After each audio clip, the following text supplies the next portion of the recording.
So this webinar is all about life after COVID-19, whenever that may be, and whatever that may look like.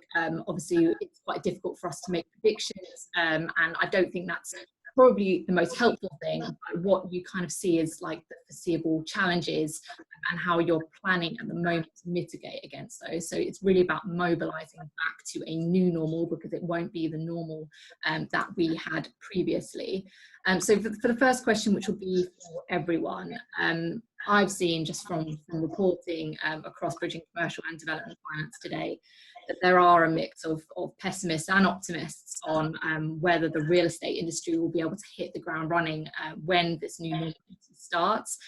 But what do you guys think? Actually, as a lender, Dan, what do you think? Are you a pessimist or an optimist? I think that there's an element of pessimism at the moment, but I guess in an unpleasant way, I'm actually a bit quite excited about it, because it's a good opportunity to reset the landscape, and there will be new players coming out of this, and undoubtedly some good opportunities. So I'm optimistic for the medium to long term, albeit pessimistic of the short term that we're going through at the moment. But I think what I've been surprised about and somewhat pleased about is a lot of people are still wearing the 2009 t-shirt and have got that experience, and everything seems to have accelerated and happened at breakneck speed this time round. So people have really taken hold of the situation, made tough decisions, reset their businesses, and I think that will position them well for hopefully a relatively quick recovery going forward. Yeah. Nicola, from a developer perspective, are you optimistic or pessimistic about the new normal? On one side, I'm quite excited of the opportunities that actually will be coming to this market. Right, we've been doing appraisals of land and sites for the last 5 or 6 years and never come to the value that we actually want to buy them at. So on that side, I am excited that I think the opportunities will now start coming our way, which is great. On the other hand, we are delivering 2 very large schemes, and I think that the difficulties in managing those and getting through this period and seeing what the contractor landscape and the subcontractor landscape is when we get to the other side is incredibly challenging, and I think it's going to add in general cost and time to development, which is going to be very challenging. Ed, what are you seeing from a broker perspective? Are you seeing, are you optimistic or pessimistic? And also, what about your clients? Yeah, I mean, I think it's been massively challenging for everyone in the market over the past 6 weeks or month.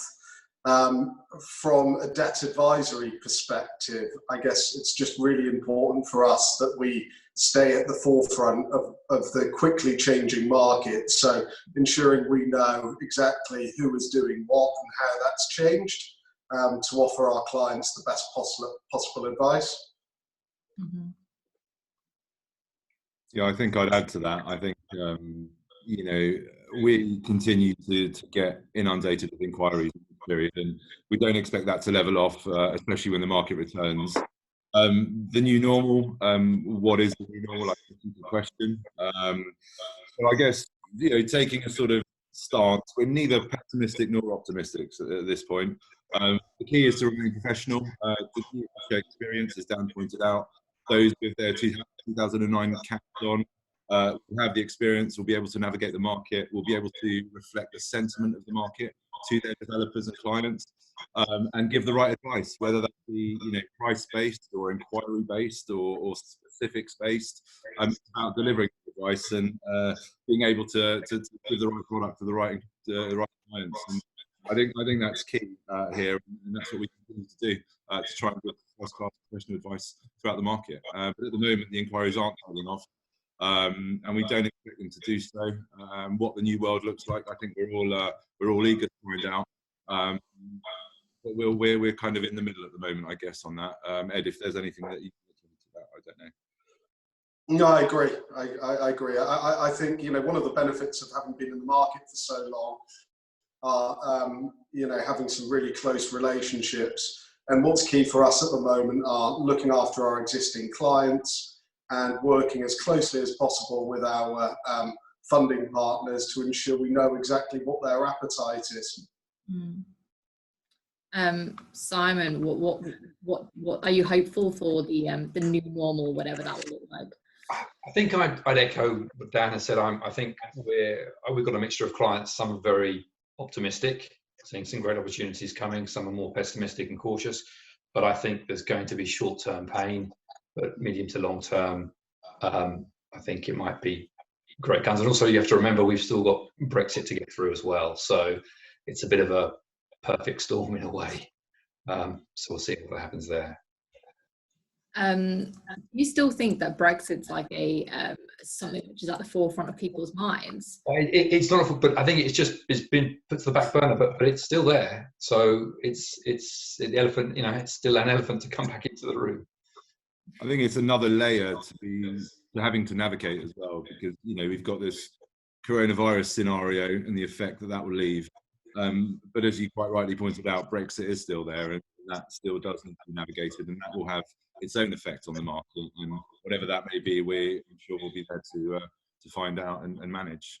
Sure. It's certainly another threat to market sentiment, and as we know, in all markets, demand is driven by sentiment, and as we get through COVID, and hopefully that will be quicker rather than longer, that will be a hurdle, and I think there will be lag later in the year caused by the Brexit negotiations. Our forecasts, which are produced by our research team for the 5-year period, currently haven't changed. We're predicting in 2024 about 15% growth. What we are saying, though, is that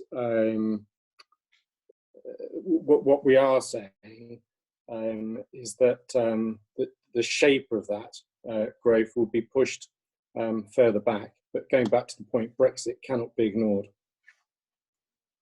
Why has the growth not changed from Savills' perspective? I think fundamentally we started the beginning of this year and the back end of last year with a Brexit bounce and a Boris bounce. The statistics for this year were quite encouraging. Over £1 million within central London. There were 328 exchange deals, which was quite phenomenal, and that was probably about 30% up on last year. So that was exceedingly encouraging. So within the market, my belief is that there is pent-up demand, and yes, we do have a big challenge at the moment to get through, but that pent-up demand isn't going to disappear, although within that there will be one or two sectors that won't survive and others that will be seriously impacted.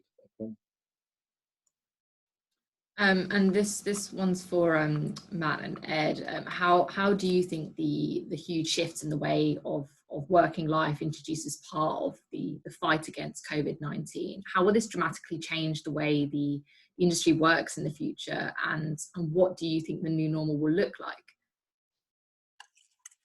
I think, again, commenting from a company perspective, to start off, we're generally built around being quite inclusive, working as a team, sharing experiences, advice, underwriting in-house, etc. So from a company perspective, it won't necessarily change the way we approach our business. But going wider, talking about a structure, so tech, the involvement of tech may fundamentally change the way some businesses work.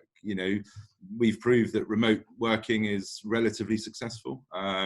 Once the creases have been ironed out, this experience or exercise or period as you may call it, may bring that forward. You know, the inclusion of tech is always going to come. We know that, but that may be brought forward based on what's just happened and what continues to happen, and the productivity levels, you know, the lifestyle, the employee satisfaction's all been increased. So there is an argument that will change the way certain companies work. Then you can talk about the process, you know, AVMs, automated valuations, e-signatures, remote DD from a lawyer's perspective.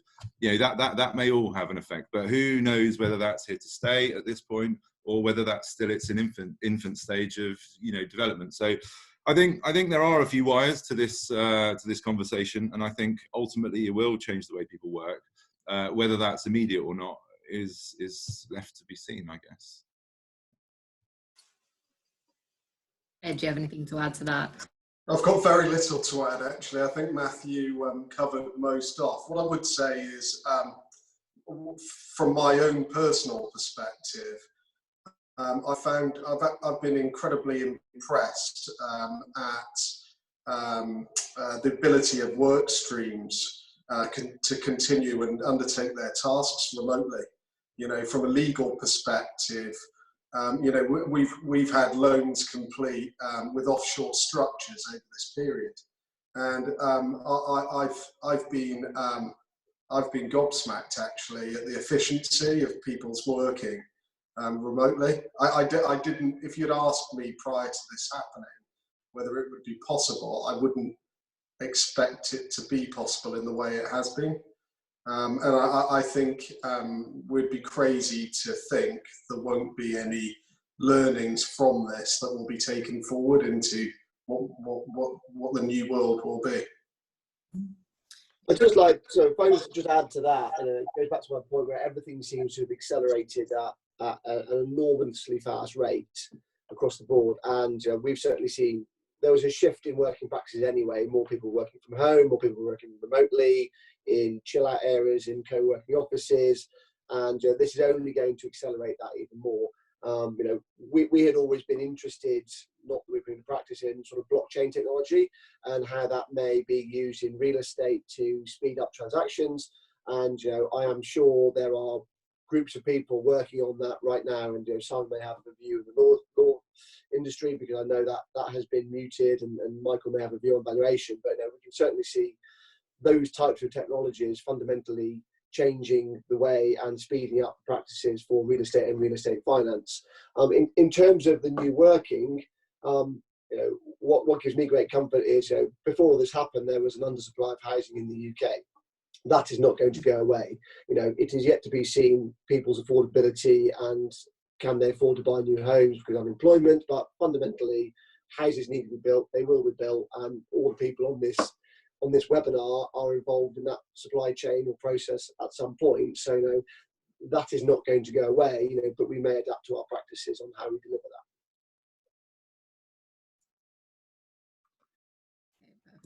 I'm interested to know, like, also from a lender perspective, Dan, the like how are like BDM? I don't know if you have BDMs in your structure, but how are they working differently, or relationship managers? Like how are they working? Because normally they'd be on the road and visiting brokers, and I've heard from quite a few brokers that they actually like the checking in through Skype or Zoom or whatever they're using, and it actually is becoming more efficient than them traveling across the country.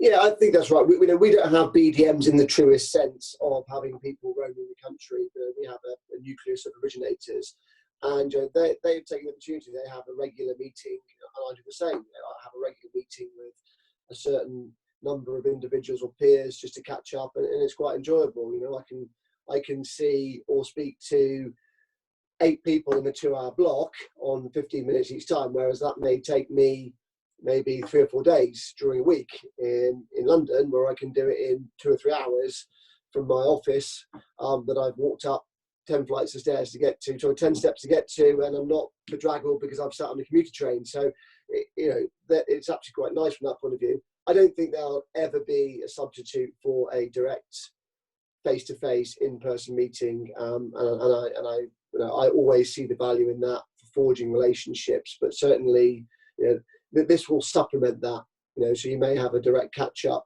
once a month, once a quarter, and supplement that with video conferencing as a better way to build relationships.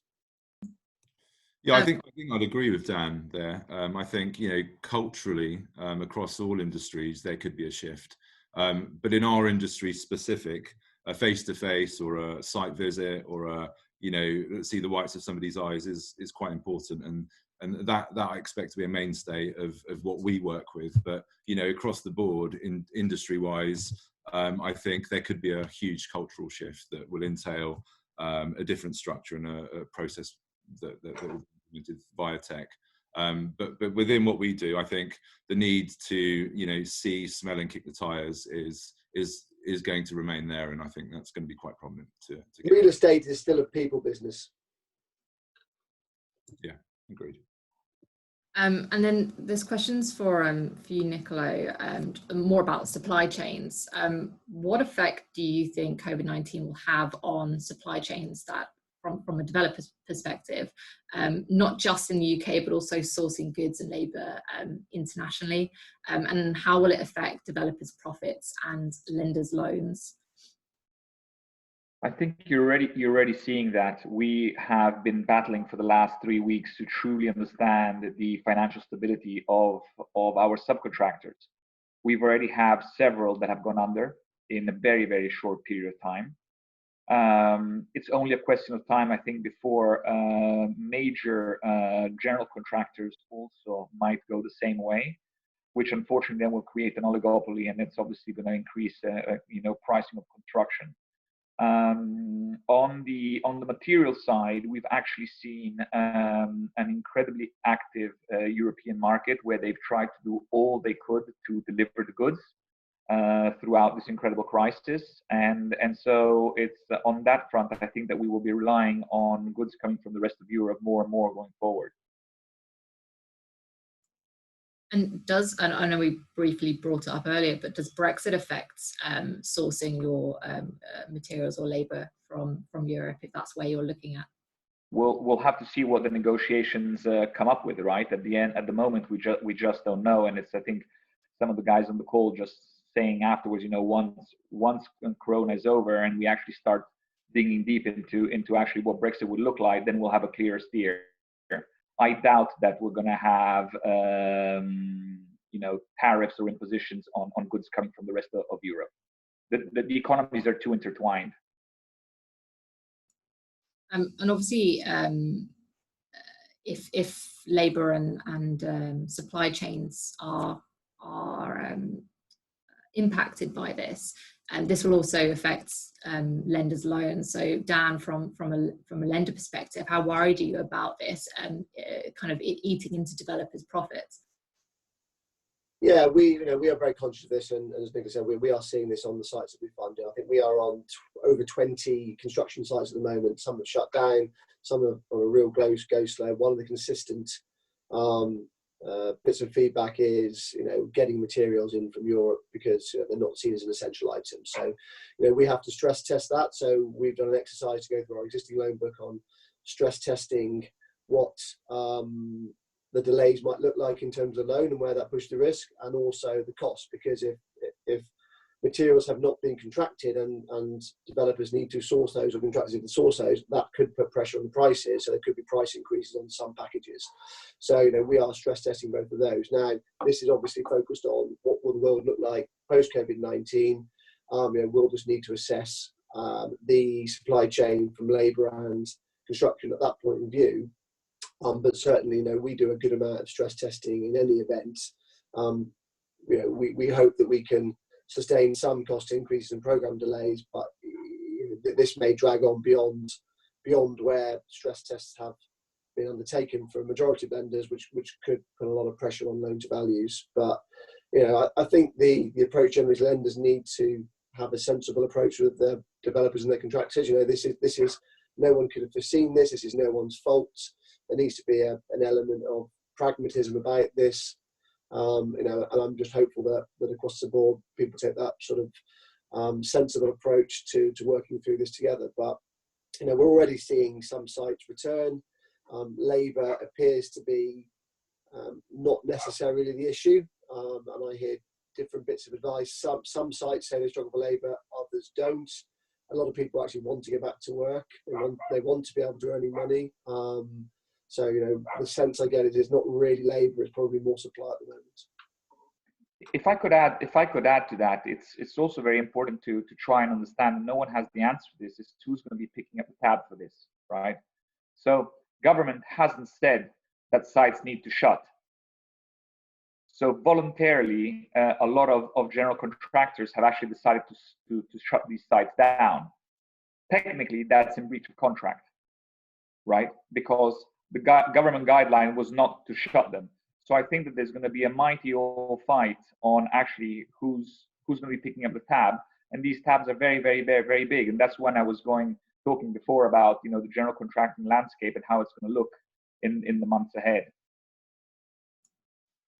Dan, as part of your stress testing, are you looking at, are you assessing the original loan terms versus the new kind of predicted completed project dates once sites are fully mobilised, and will you be offering loan extensions as part of that? I think each one is a case by case. There was always a benchmark against what the underwriting position was. Ultimately, generally lenders lend against a percentage of end value, a percentage of total cost.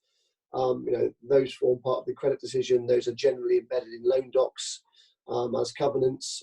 So yeah, there always needs to be a reference to that. You know, and we will have to assess what the scenario testing does. But you know, on one level, you know, if contractors are not employing labour or spending money on materials, then the funding isn't going out, so there's less interest being rolled up. So it's not just simply a case of saying it's been delayed by 6 months, so let's add 6 months interest onto a fully drawn loan balance, because that's not the case. You know, you have to reflect reality, and there are a multitude of factors going in. So when you do start stress testing, the impact is probably less than people may fear in the first instance. I think is what a lot of people who have seen these sort of downturns before will understand that yeah, there's an immediate, oh my God, you know, this is a disaster, my loan to value is going to go over 100%, but actually in reality it may not necessarily do that, because you know, the big factor here, and Michael could come on to this, is the construction costs being funded and the programme delay are definitely one to be conscious of. But you know, if there is a 20% downward shift in end values, that's going to have a far greater stress on the loans than a 5% increase in costs and a 3-month increase in on a 36-month programme. You know, it is the exit values that will put more pressure on the loan covenants than the delivery of the projects. And then